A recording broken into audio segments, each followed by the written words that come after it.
नमस्ते. आजच्या आपल्या एका विशेष कार्यक्रमामध्ये व्यासपीठावरच्या मान्यवरांचा परिचय ओळख तुम्हाला करून देताना मला अतिशय आनंद होतो आहे. मी निवृत्त झाल्यानंतर मोठ्या स्वरूपाचा हा पहिला कार्यक्रम आहे, त्यामुळे हा आनंद थोडा अधिकच, यात काही शंका नाही. आजचे जे प्रमुख पाहुणे आहेत त्यांची ओळख करून देणं एक अत्यंत महत्त्वाचं काम माझ्याकडे आलेलं आहे. ही सगळी ओळख तुम्हाला सांगितल्यानंतर तुमच्या लक्षात येईल की एखाद्या व्यक्तीला दुसऱ्या व्यक्तीची ओळख करून देताना किती महत्त्वाचं वाटतं आणि केवढा मोठा आनंद मिळतो हे सगळं ऐकल्यानंतर तुम्हाला कळेल. आपल्या सगळ्यांना कल्पना आहे की भारताच्या संरक्षण दलाचे प्रमुख 3 भाग आहेत. एक भूदल आहे, दुसरं नौदल आहे आणि तिसरं वायुदल आहे.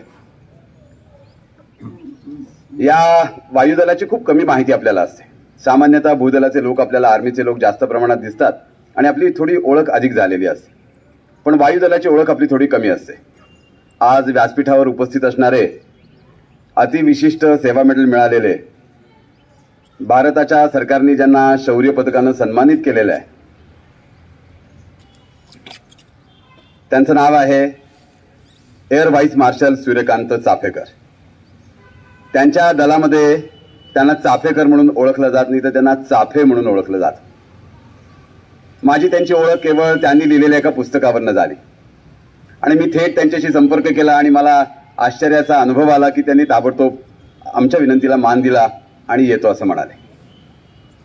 एवढ्या उच्च पदावर काम करणारी व्यक्ती सहजासहजी हो म्हणते असं अभावाने सापडत असतं, पण तसं चाफेकर सरांच्या बाबतीमध्ये झालं नाही. मी त्यांची ओळख तुम्हाला 2 मिनिटात करून देणार आहेच, पण मला मोठा आनंद असा आहे की मोठ्या स्तरावर काम करणारी माणसं ही अधिक परिचयाची ते जेव्हा लिहितात, ते जेव्हा बोलतात तेव्हा व्हायला लागतात. त्यांचं काम काय आहे ते आपल्याला त्यांच्या पुस्तकातून, त्यांच्या बोलण्यातनं लक्षात यायला लागतं. अशीच एक घटना कारगिलचं 1999 मध्ये जे युद्ध झालं, युद्ध सदृश मोठी घटना घडली, त्या घटनेच्या बाबतीमध्ये चाफेकरांचं सगळी कहाणी पुस्तकामध्ये मांडलेली आहे. ती वाचल्यानंतर मात्र मला थक्क करणारा अनुभव आला आणि असं वाटलं, अरे अशी व्यक्ती मुलांच्या समोर आली पाहिजे, यात शंका नाही. तुम्हाला आश्चर्य वाटेल, चाफेकर सर ज्या पदावर काम करतात त्याच्या पुढचं पद आहे एअर चीफ मार्शल, म्हणजे हवाई दलाचे प्रमुख. त्याच्या खाली हवाई दलाचे उपप्रमुख असतात आणि सर आहेत एअर व्हाईस मार्शल. घटना कारगिलच्या युद्धामध्ये विमानांच्या लँडिंगच्या संदर्भात घडली होती आणि याच्याबद्दल चौकशी आयोग नेमण्यात आला होता. चौकशी करावी लागली अशी परिस्थिती उत्पन्न झाली. या चौकशीमध्ये सरांच्या पेक्षा वरच्या दर्जाचे जे अधिकारी होते त्यांच्या चौकशीचा विषय होता. त्याच्यामध्ये सरांचं म्हणणं मांडण्याची संधी सरांना अर्थातच मिळणार होती आणि सैन्य दलामध्ये आपल्याला माहिती आहे की वरचा अधिकारी जो असतो आपल्या पदापेक्षा वरचा, त्याचा सगळा हुकूम ऐकावा लागतो. नोकरी करत असताना हे ऐकणं क्रमप्राप्त असते, यात शंकाच नाही. नोकरी नसताना कदाचित माणसं दुसरा सूर काढू शकतात, सांगू शकतात, पण नोकरीमध्ये असताना आपल्याला एखाद्या अधिकाऱ्याचं पटलं नाही तर अत्यंत नम्रपणे पण ठामपणे, न घाबरता, निर्भीडपणे एखाद्या व्यक्तीला सांगणं की याच्यामध्ये दोष राहिलेला आहे, याला फार मोठं धाडस लागतं, साहस लागतं. असं साहस त्यांनी दाखवलेलं आहे. हे काय दाखवलेलं आहे त्याबद्दल त्यांच्या पुस्तकात एका फार मोठ्या माणसांनी लिहिलेला एक परिच्छेद मी 2 मिनिटांनी तुम्हाला वाचून दाखवणार आहे. सूर्यकांत चाफेकर सर निवृत्त झाल्यानंतर तरुण मुलामुलींना मार्गदर्शन करत आलेले आहेत. ते वेलिंग्टनच्या स्टाफ कॉलेजचे जे माजी विद्यार्थी आहेत. भारताच्या वायुदलामध्ये तर त्यांनी विशेष काम केलेलं आहे. काय विशेष काम केलेलं आहे तर अशा 3 धावपट्ट्यांवर विमान उतरवण्याचं काम त्यांनी केलेलं आहे. या जगातल्या अत्यंत उंच समजल्या जातात. त्यांच्या सांगण्यात ती कहाणी तुमच्यासमोर 2 मिनिटं 5 मिनिटं येणार आहेत, काही शंका नाही. अत्यंत अवघड काम आहे. अशा ठिकाणी धावपट्टी आणि अशा ठिकाणी विमान उतरवणे आणि असं साहस दाखवणे, त्याला फार मोठा हिमतीचा माणूस लागतो, यात काही शंका नाही. चाफेकर सरांच्या पुस्तकामध्ये त्यांनी एक वाक्य असं वापरलेलं आहे की माझ्या जीवनातली जी आव्हानं माझ्या समोर आली त्यांना मी संकट मानलं नाही. माझ्यासमोर मोठं होण्याची ती एक मोठी संधी आलेली आहे, असं सतत मी समजत राहिलो म्हणून मी फार उच्च दर्जाचं काम करू शकलो. आजही चाफेकर सरांचा शब्द प्रमाण मानला जातो, एवढे ते निर्भीड आहेत, एवढे ते परखड आहेत. चाफेकर सर एनसीसीचे कॅडेट आहेत. एनसीसीचे एक युनिट त्यांनी काही काळ सांभाळलेलं पण आहे. त्यामुळे शालेय स्तरावर राष्ट्रीय छात्र सेनेमध्ये काय चालतं याची त्यांना चांगली कल्पना आहे. सगळ्यात महत्वाचा मुद्दा मला त्यांचा असा जाणवला की आपला देश प्रधान मानण्याची वृत्ती त्यांच्या रोमारोमात भिनलेली आहे. देश पहिला, माझे देशबांधव पहिले, त्यांची प्रगती हाच माझा ध्यास, बाकी माझं कुठलंही काम नाही. त्यामुळे असा देश प्रधान मानणारी ही माणसं आहेत. अशी माणसं जर आपल्या शाळेतल्या विद्यार्थ्यांच्या समोर वारंवार यायला लागली तर मला खात्री की आपल्या शाळेतले विद्यार्थी देखील याच्यापेक्षा अधिक नावलौकिक मिळवतील. सरांची ओळख आणखीन 2 वाक्यांमध्ये मी तुम्हाला जाणीवपूर्वक करून देतो. आपल्या सगळ्यांना कल्पना आहे की सैन्य दलाचा उपयोग अनेकदा देशात प्रतिकूल परिस्थिती उत्पन्न झाल्यानंतर केला जातो, जे त्याचं प्रमुख काम नाही. देशाच्या सीमांचं रक्षण करणे ही प्रमुख जबाबदारी आहे. पण देशामध्ये जर काही घटना घडल्या, पूरसदृश परिस्थिती उत्पन्न झाली, एखाद्या समुदायाने बंडाळी केली, तर अशा वेळेला लष्कराला पाचारण केलं जातं. लष्कर आपापल्या पद्धतीने हे काम करण्याचा प्रयत्न करत राहते यात शंका नाही. पण अशा प्रकारचं काम करण्यात लष्कराला रुची कधीच नसते, कारण हे आपल्या देशाच्या लोकांच्या विरुद्ध काम करण्याची वेळ त्यांच्यासमोर येते. एक विपरीत परिस्थिती आहे. अशीच विपरीत परिस्थिती उत्तराखंडमध्ये निर्माण झाली होती. अशा वेळेला सरांनी त्यांच्या चमूंनी केलेलं काम विशेष उल्लेखनीय आहे. अतिशय कठीण परिस्थितीला सतत सामोरं जाणं, 24 तास त्याचा ध्यास ठेवणं आणि ते यशस्वी करून दाखवणं, ज्याला इंग्रजीमध्ये विनिंग इन्स्टिंक्ट म्हणतात, ते सरांमध्ये आहे. बोलता बोलता ते म्हणाले की सैन्य दलातल्या माणसाकडे 2 प्रकारच्या वृत्ती असाव्या लागतात, प्रवृत्ती असाव्या लागतात. एकाला म्हणायचं विनिंग इन्स्टिंक्ट, मी जिंकेनच. तो मागचा विद्यार्थी पण माझ्याकडे बघतोय. विनिंग इन्स्टिंक्ट, मला जिंकायचं आहे, मी हार मानणार नाही, मी कठोर परिश्रम करेन, पण यश मिळवेन म्हणजे मिळवेन, कारण ते माझ्या देशबांधवांकरता केलेलं काम आहे, माझ्या स्वार्थाकरता केलेलं काम नाहीये. विनिंग इन्स्टिंक्ट, जिंकण्याची इच्छा, यशस्वी होण्याची इच्छा, संकट काही आलं तरी चालेल पण मी करणारच अशी भूमिका घेऊन जगण्याची इच्छा, इंग्रजीत म्हणतात विनिंग इन्स्टिंक्ट. आणि दुसरा आहे किलिंग इन्स्टिंक्ट. हे करताना जर मला काही विशेष काम करावं लागलं तर ते करण्याची गरज आहे. एकाच वेळेला सद्वर्तन आणि एकाच वेळेला कोणी गैरवागत असेल तर त्याला थांबवणे, त्याला किलिंग इन्स्टिंक्ट म्हणतात.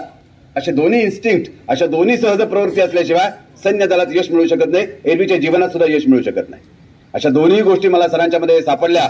त्यांच्या पुस्तकातल्या वाक्यागणिक, शब्दागणिक अशी एक प्रेरणा देण्याचं काम सरांकडनं घडतंय असं मला जाणवलं, म्हणून सरांशी मी संपर्क केला. मी अतिशय मनापासून सरांचं स्वागत करतो आणि मला खात्री आहे की तुमच्या बोलण्यामुळे आमचे सगळेचे सगळे विद्यार्थी प्रेरित होतील.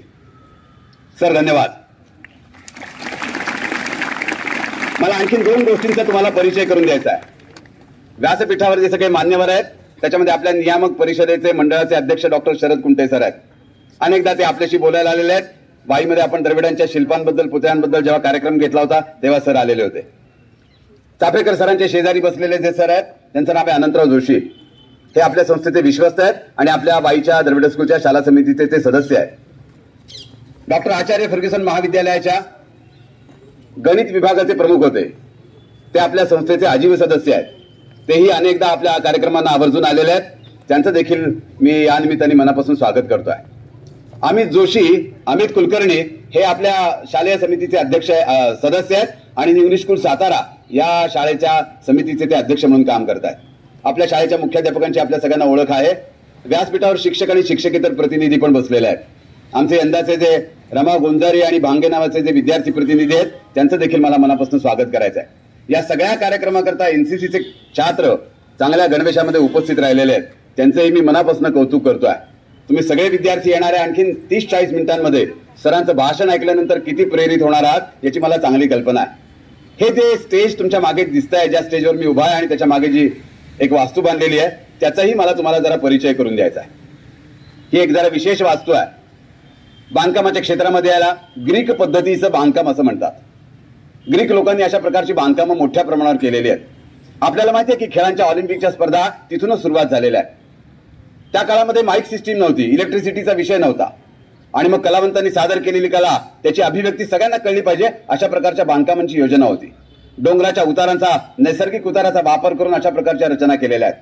आपण इथं थोडं उलट्या पद्धतीने बांधकाम करत करत या पायऱ्या बांधलेल्या आहेत. हे सगळं बांधकाम करण्याकरता 2 आर्किटेक्टनी आपल्याला महत्वाची मदत केलेली आहे. ते आपल्या शाळेचे माजी विद्यार्थी आहेत, त्यांचा इथे सत्कार होणार आहे. त्याच्यापैकी सूरज उरणे हे प्रमुख आर्किटेक्ट आहेत आणि त्यांना मदत करणारे, सल्ला देणारे, सांगणारे असे मनोज आवरे हे दुसरे आर्किटेक्ट आहेत. हे दोन्ही आपल्या शाळेचे माजी विद्यार्थी आहेत आणि त्यांनी त्यांच्या क्षेत्रामध्ये नावलौकिक अल्पावधीत मिळवलेला आहे. त्यांनी दिलेल्या रचनेनुसार आपण हे काम केलेलं आहे. सातारच्या कुलकर्णी नावाच्या आरसीसी कन्स्ट्रक्शनचं डिझाईनचं काम बघणाऱ्या ग्रस्तांनी देखील मोलाची मदत केलेली आहे. हे सगळं बांधकाम ज्यांनी केलं ते प्रमोद शिंदे इथे उपस्थित आहेत.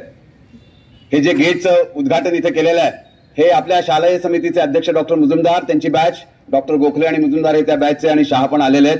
त्यांनी आपल्याला त्या गेटचं काम करून दिलेलं आहे.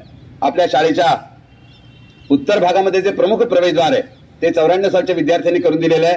तेही महेंद्र चिरगुटे आणि राहुल बाबर आज आपल्या सगळ्या कार्यक्रमाला उपस्थित आहेत. या सगळ्या कार्यक्रमाला शाळेचे सर्व शिक्षक बंधू भगिनी, शिक्षकेतर कर्मचारी उपस्थित आहेत.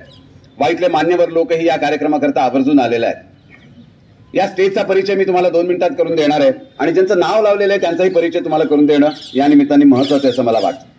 ज्यांचं नाव आपण दिलेलं आहे ते मामा कोठावळे या शाळेमध्ये विज्ञान आणि गणिताचे शिक्षक होते. दुर्दैवाने त्यांचं निधन लवकर झालं. वयाच्या 45च्या आत त्यांचं निधन झालेलं आहे. 1976 साली त्यांचं निधन झालं तेव्हा या शाळेमध्ये मी इयत्ता 6वी मध्ये होतो. एक भली मोठी रांग त्यांच्या घराच्या समोर अंत्यदर्शनाकरता लागली होती. त्याच्यामधला मी एक विद्यार्थी होतो. मामा कोठावळेंचा आवाज अतिशय सुंदर होता. भीती वाटायची त्यांच्या आवाजाची. अत्यंत प्रेमळ व्यक्तिमत्व. विज्ञान आणि गणिताचे शिक्षक सामान्यतः कठोर असतात. कठोर नसले तरी ते हळूहळू कठोर होतात किंवा कठोर नसले तरी कठोर वागणं त्यांना भाग असतं, कारण त्या विषयाचं स्वरूपच त्या प्रकारचं ऑर्गनाइज असतं, डिसिप्लिन्ड असतं. तसं मामा कोठावळेंच्या बाबतीमध्ये नव्हतं. मामा त्या काळातले वाईटले अत्यंत सधनग्रस्त होते. त्यांची एक स्कूटर होती. आता जिथे ढवळीकर सभागृह आहे ते त्या कालखंडात बांधलेलं नव्हतं. ही सी आकाराची जी इमारत होती आपली आत्ताची जिथे प्रयोगशाळा आहे तिथे मामा कोठावळेंची गाडी लागत असे. त्या काळामध्ये आता जशी याला कंपाऊंड वॉल आहे, भिंत आहे, तशी त्या काळामध्ये नव्हती. आणि त्यामुळे त्यांची गाडी मोठ्या आदराने आत यायची आणि सगळे आम्ही लहान विद्यार्थी, मोठी माणसं आदराने त्यांच्याकडे पाहत असत. ते एकमेव शिक्षक असे होते की इतक्या सदन कुटुंबातले असून सुद्धा सगळ्यांशी अत्यंत प्रेमळपणे वागत होते. मामा कोठावळेंचं नाव त्या कालखंडातल्या सर्व विद्यार्थ्यांच्या ओठावर यात काही शंका नाही. आजही कुठे तुम्ही फेसबुकला मामा कोठावळेंचं नाव टाकलं की त्या कालखंडात त्यांच्या हाताखालनं शिकणारे जे विद्यार्थी होते ते अत्यंत आदरानं, अत्यंत मनापासून मामा कोठावळेंचं स्मरण करतात. मला मोठा आनंद आहे की या शाळेच्या परिसरामध्ये जसं ढवळीकर नावाच्या शिक्षकांचं एक हॉलच्या स्वरूपामध्ये स्मारक उभं राहिलं, तसं मामा कोठावळे नावाच्या एका शिक्षकाबद्दलची एक स्मृती त्यांच्या सुनेनी दिलेल्या भरघोस देणगीमधून इथं उभं राहिलेला आहे. आज त्या या कार्यक्रमाला येऊ शकलेल्या नाहीयेत. मामा कोठावळेंनी त्यांच्या घरी एका विशेष शारीरिक समस्या असणाऱ्या विद्यार्थ्याला वाढवलेलं होतं. त्यांचं नाव राजा भिलारे. पुढे ते सीए झाले. वाईच्या जवळपासच्या एका खेड्यामध्ये दुर्गम भागामध्ये राहणारे विद्यार्थी त्यांच्या शारीरिक अडचणीमुळे शाळेमध्ये नीट रमू शकत नव्हते. मामांनी ओळखलं की हा मुलगा हुशार आहे, आपण याचं सांभाळ करू शकतो, आणि म्हणून मामा कोठावळेंनी राजा भिलारे नावाच्या मुलाला आपल्या घरी ठेवलं होतं. त्याचं पालन पोषण केलं. हा विद्यार्थी पुढे सीए बनला आणि त्यांनी एक पुढे फर्म पुण्यामध्ये चालवलेली आहे. माझे काही विद्यार्थी त्यांच्याकडे काम करतात त्यांच्या सीएच्या फर्ममध्ये. हे मामा कोठावळेंचं जे योगदान आहे हे त्या राजा भिलारे नावाच्या ग्रस्तांनी इतकं जपलेलं आहे की मामांचा एक छोटा फोटो त्यांनी स्वतःच्या देवघरामध्ये ठेवलेला आहे. इतकं मामा कोठावळेंनी त्या मुलावर प्रेम केलेलं आहे. तुम्हाला हे सगळं सांगायचं कारण असं की असं एक शिक्षकाच्या नावाचं स्मारक आपल्या शाळेमध्ये या निमित्ताने निर्माण झालंय, याचा मला मोठा आनंद आहे. आणखीन 2 बाबींचा उल्लेख करतो आणि माझं परिचयाचं लांबलेलं थोडंसं काम थांबवतो. ही जी सगळी वास्तू आहे हे खुला रंगमंच आहे. ही 7 स्तरांची केलेली वास्तू आहे. 7 स्तर आहे, त्याला 7 पायऱ्या आहेत. जणू संगीतातले 7 सूर होते तसं समजा. 4 टप्पे पहिले बांधलेले आहेत आणि नंतरचे 3 टप्पे बांधलेले आहेत. 4 टप्प्यांनंतर एक मोठा टप्पा ठेवलेला आहे आणि अर्थातच त्याच्यामुळे वरच्या शेवटच्या टप्प्याची उंची थोडीशी 3-4 इंचांनी वाढवावी लागलेली आहे. कारण व्यासपीठावर चाललेल्या कार्यक्रमाला जो माणूस येणारे, जे कलावंत येणारे, त्यांना वरचा मुलगा मुलगी व्यक्ती दिसली पाहिजे अशा प्रकारची ती योजना आहे. हे असं अर्धवर्तुळाकृती गोष्ट केलेली आहे. त्याच्या पुढे एक 22 फूट व्यासाचं असं वर्तुळाकृती व्यासपीठ निर्माण केलेलं आहे. या व्यासपीठाच्या दोन्ही बाजूला 2 स्तंभ वरच्या दिशेने निमुळते जाणारे असे केलेले आहेत. त्याच्यावर काही माहिती लावलेली आहे, ती तुम्ही जरूर बघा. जो काम करणारा माणूस आहे तो, जो बघणारा आहे तो, आणि जी कला त्याच्या समोर सादर केली जाते, अशा सगळ्यांचं एकत्रीकरण केलं तरच त्याचा आनंद होतो. अशाच पद्धतीने अभिव्यक्ती पुढे जात राहते, अशा आशयाचं एक तिथे विधान लावलेलं आहे. आणि दुसऱ्या बाजूला असं विधान लावलेलं आहे की शिकवणारा जो माणूस आहे त्याच्यापेक्षा आपण मोठं झालं पाहिजे, अशी जर शिकणाऱ्याची भावना असेल तरच तो खरा शिकतो, अशा अर्थाचं एक वचन तिथं मुद्दामून लावलेलं आहे. ही सगळी अर्धवर्तुळाकृती रचना जमिनीपासून वरच्या दिशेने विस्तारत जाणारी आहे. जशी त्याची लांबी विस्तारत चाललेली आहे तशी त्याची उंची पण व्यापक होत चाललेली आहे. अशा पद्धतीने एक अनोखं, एक विशेष, सामान्यतः शाळांमध्ये उपलब्ध नसणारं असं एक वास्तुशिल्प माझ्या सरांच्या नावाने या शाळेमध्ये निर्माण होत आहे, याचा मला मोठा आनंद आहे. माझा सगळ्यांचा परिचय करून देण्यामध्ये थोडा मी तुमचा अधिक वेळ घेतलेला आहे, पण ही घटनाच इतकी सुंदर आहे यात काही शंका नाही आहे. 2.5-3 महिने याचं काम प्रमोद शिंदेंनी अत्यंत मनापासून त्यांच्या आणि त्यांच्या टीमनी केलेलं आहे. त्यांना सहाय्य करणारे आणि या गेटला सहाय्य करणारे अकबर शेख आणि इम्रान आणि दुसरे ढगे जे आमचे पालक पण आहेत, यांनी अत्यंत मनापासून काम करून हे सगळं उभं करून दिलेलं आहे. त्यांच्या सगळ्या चमूचा मी अत्यंत मनापासून आभार मानतो, कृतज्ञता व्यक्त करतो की शाळेचे माझे विद्यार्थी खरी शाळेची संपत्ती आहे हे त्यांच्या कामातनं ते आपल्या समोर आणायला लागलेले आहेत. आणि असं सातत्यानं आमच्या संस्थेच्या सर्व शाळांमध्ये जर झालं तर मला खात्री आहे की सर्व शाळांमध्ये शिकणाऱ्या मुलांचा विकास झपाट्यानं होईल. मला इथं परिचय करून देण्याची संधी शाळेच्या मुख्याध्यापिका, कोरके टीचर आणि वैद्य सरांनी दिली, याच्याबद्दल मी त्यांचे मनापासून आभार मानतो. आणि एका निर्भीड, निस्वार्थीपणे काम करणाऱ्या, अत्यंत निरलसपणे समाजाची सेवा करणाऱ्या अशा एका वायुसेनातल्या वैमानिकाची ओळख करून देण्याचं भाग्य मला मिळालं, याच्याबद्दल मी स्वतःला भाग्यवान समजतो. धन्यवाद. 10-12 ओळी आहेत, तुम्ही ऐकलात की लक्षात येईल तुमच्या आज आलेला माणूस किती मोठा आहे. व्यासपीठावर आलेल्या सर्वच मान्यवरांचं आपण नेहमी स्वागत करतो आणि ते मोठे तसं सांगतो, पण आजच्या माणसाची ओळख मी आता वाचून दाखवल्यानंतर तुम्हाला खरी कळणार आहे. सगळेजण शांत आणि ताठ बसलेले आहेत. थोडं जरी ऊन वाढलं तरी चालेल. का चालेल ते त्यांचं तुम्ही वर्णन ऐकलं, त्यांचं भाषण ऐकलं की तुम्हाला कळेल. किती उणे तापमानाला ही माणसं काम करतात आणि पुढे जातात असा एक नमुना आपल्या समोर आहे. कारगिल येथे विमानाचे प्रायोगिक लँडिंग करताना उद्भवलेल्या अशाच एका प्रसंगामुळे एअर व्हाईस मार्शल चाफेकर ज्यावेळेला प्रसंग घडला तेव्हा ते विंग कमांडर पदावर होते. यांना चौकशीच्या फेऱ्यातून जावे लागले. काय यातना होत असतील माणसाला तुम्ही कल्पना करा. एक निर्भीडपणे, निस्वार्थीपणे काम करणाऱ्या माणसाची जेव्हा चौकशी केली जाते त्याच्याबद्दल एखाद दुसरा शब्द सुद्धा इकडे तिकडे बोलला जातो, अशा वेळेला त्या माणसाची किती मानहानी होत असेल याची कल्पना करा. असं स्वाभिमानी रक्त असणाऱ्या माणसाला काय काय वाटत असेल, किती वेदना होत असतील, कशा प्रसंगात या माणसाला जावं लागतं त्याची कहाणी आहे. त्या प्रसंगात सहभागी असणारी दुसरी व्यक्ती एअर मार्शल या उच्च हुद्द्यावर होती. त्यावेळी चौकशी अधिकारी म्हणून माझी नेमणूक झाली होती. चौकशी दरम्यान एक गोष्ट मला प्रकर्षाने जाणवली की ती चाफे म्हणजे चाफेकर तरुण असला, हुद्द्याने कनिष्ठ असला तरी निर्भीड होता. जसे घडले तसे सत्य चौकशीच्या समितीसमोर मांडताना तो कधी डगमगला नाही. उच्च पदस्थ अधिकारी त्याच चौकशीच्या घेऱ्यात असल्यामुळे पुढे येऊ शकणारी प्रलोभने आणि गर्भित धमक्यांना त्याने अजिबात भीक घातली नाही. तरुण वयामुळे त्याला तणाव येणं स्वाभाविक होतं, पण त्याने तो तणाव खंबीरपणे सहन केला. तो हे सर्व करू शकला कारण त्याची सत्यावरची निष्ठा आणि वायुसेनेतील न्याय व्यवस्थेबद्दलची श्रद्धा. परिणामांची पर्वा न करता निर्भीडपणे त्याने चौकशी समितीसमोर सत्य मांडले. वायुसेना वैमानिकांवर जो विश्वास टाकते तो विश्वास चाफेनी सार्थ ठरवला. त्या प्रसंगाविषयी तो विमानाचा कप्तान, त्याने त्याची नैतिक जबाबदारी उमद्या मनाने स्वीकारली. दोषारोपण करण्यात आल्यावर उद्भवलेल्या कठीण परिस्थितीकडे पाठ फिरवून वायुसेना सोडून जाणाऱ्या अधिकाऱ्यांची संख्या जास्त असते, पण चाफे मात्र त्याला अपवाद होता. मी चूक केली नाही, त्यामुळे माझ्यावरील चुकीच्या दोषारोपांचा सामना करून निर्दोषत्व सिद्ध करणे माझे आद्य कर्तव्य मी समजतो, अशी बाणेदार भूमिका त्याने घेतली. तो घट्टपणे पायावरून उभा राहिला आणि अवघ्या 6 वर्षात त्याने अचाट कामगिरी करून दाखवली. दौलत बेग ओल्डी या 16,700 फूट उंचीवरील जगातील सर्वोच्च स्थानी विमान उतरवण्याची विक्रमी क्रिया केली. ही साध्य करताना वैमानिक म्हणून त्याने दाखवलेली व्यावसायिकता, कौशल्य, साहसी वृत्ती आणि नेतृत्व गुण अतुलनीय होते. त्यामुळे त्याचा भारत सरकारने शौर्य चक्र देऊन गौरव केलेला आहे. त्याच्या कल्पनाशक्तीला कौशल्य आणि चिकाटीची जोड असल्यामुळे त्याने केवळ वायुसेनेसाठीच नाही तर संपूर्ण विमानोड्डाण क्षेत्रासाठी नवीन क्षितिजे खुली केली आहे. चाफेची जीवन कहाणी त्याने जगलेल्या आयुष्यासारखीच रसरशीत, रोखठोक, उत्कंठावर्धक आणि उत्साहवर्धक आहे. सत्य, साहस आणि न्यायासाठी चाफेकरने दिलेल्या अद्भुत लढ्याची अद्वितीय कहाणी त्याच्याच तोंडून ऐकण्यामध्ये मजा आहे. धन्यवाद.